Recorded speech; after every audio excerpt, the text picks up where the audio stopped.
UP Vidhan Parishad चुनाव से जुड़ी हुई बड़ी खबर ये कि विधान परिषद चुनाव में 13वां प्रत्याशी अब मैदान में आ चुके हैं। 13वें प्रत्याशी के तौर पर महेंद्र चंद्र शर्मा ने नामांकन पत्र दाखिल कर दिया है। निर्दलीय प्रत्याशी के रूप में नामांकन हुआ है और इस तरीके से कुल अब तक 13 प्रत्याशियों ने नामांकन पत्र दाखिल किया है। उत्तर प्रदेश के एमएलसी के चुनाव को लेकर के बीते कुछ दिनों से जो हलचल दिख रही है, उस हलचल में अब एक और प्रत्याशी का नाम जुड़ चुका है। यूपी विधान परिषद चुनाव से जुड़ी हुई ये बड़ी खबर, जाहिर तौर पर 12 जो सीटें खाली हो रही हैं 30 जनवरी को, उसमें अब भारतीय जनता पार्टी की 10 सीटें कहीं ना कहीं पुख्ता मानी जा रही है, यानी कि बीजेपी 10 सीटों पर तो कब्जा जमा ही रही है, मगर क्या 11वीं सीट भी भारतीय जनता पार्टी के खाते में आ सकती है? और इसी बीच में अब 13वें प्रत्याशी ने नामांकन पत्र दाखिल कर दिया है। हमारे सहयोगी संकेत मिश्रा हमारे साथ फोनलाइन के जरिए इस वक्त जुड़े हुए हैं। संकेत, 13वें प्रत्याशी के तौर पर एक और नामांकन दिलचस्प होता जा रहा है। ये चुनाव का प्रक्रिया, ये चुनाव की जो पूरी प्रक्रिया है, और उसमें अब महेंद्र चंद्र शर्मा के नामांकन के बाद में किस तौर पर समीकरण बन रहा है? जिस तरह से राजनीतिक दल सेफ गेम खेल रहे थे और भारतीय जनता पार्टी जिनके पास सबसे ज्यादा मतों की संख्या थी, उन्होंने 10 प्रत्याशी चुनावी मैदान में एमएलसी के उतारे हैं और 10 ही प्रत्याशी जिताने की भारतीय जनता पार्टी की स्थिति थी। ऐसे में बीजेपी ने जरूर सेफ गेम खेला, वहीं समाजवादी पार्टी ने जरूर एक रणनीतिक चाल चढ़ी, सियासी चाल ये सपा की रही कि उन्होंने 12 सीटें थी, ऐसे में 2 प्रत्याशी चुनावी मैदान में उतार दिए और 10 भारतीय जनता पार्टी के प्रत्याशी रहे। इसी बीच अगर ये 12 प्रत्याशी रहते तो निर्विरोध चुनाव संपन्न हो जाता, चुनाव की नौबत नहीं आती।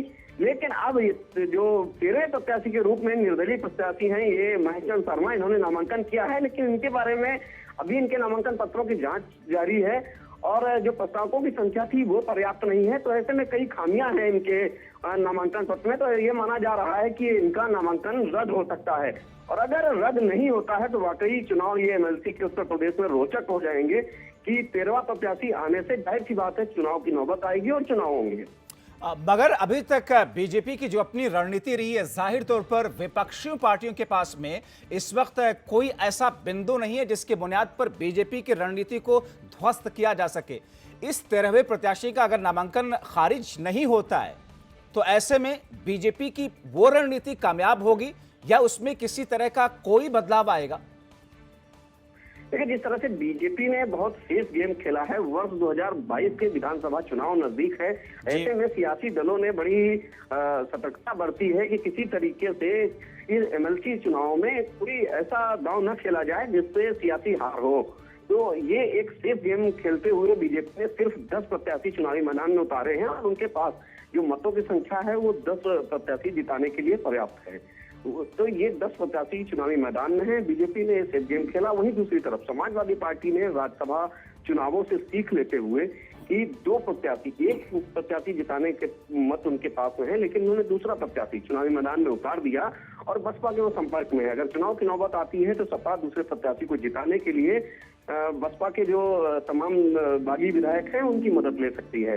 अन्य भी जो छोटे दल हैं उनके साथ, उनको अपने साथ में मिला सकती है, उनके प्रत्याशियों को, उनके जो मतों को अपने साथ जोड़ सकती है अपने प्रत्याशी को जिताने के लिए।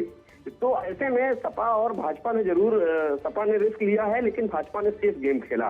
तो कोई ऐसी रणनीति विपक्षी पार्टियों की नहीं है जिससे भाजपा की जो एमएलसी प्रत्याशियों को उतारने की जो चाल है, इसमें किसी तरह से कोई दिक्कत बीजेपी को आएगी। बीजेपी आसानी से 10 प्रत्याशी अपने जिता सकती है। दिक्कत अगर चुनाव होता है तो सपा के सामने जरूर आ सकती है कि सपा को दूसरा प्रत्याशी जिताने के लिए दूसरे दलों का सहारा लेना पड़ेगा। चलिए, बहुत शुक्रिया संकेत इन तमाम जानकारी के लिए।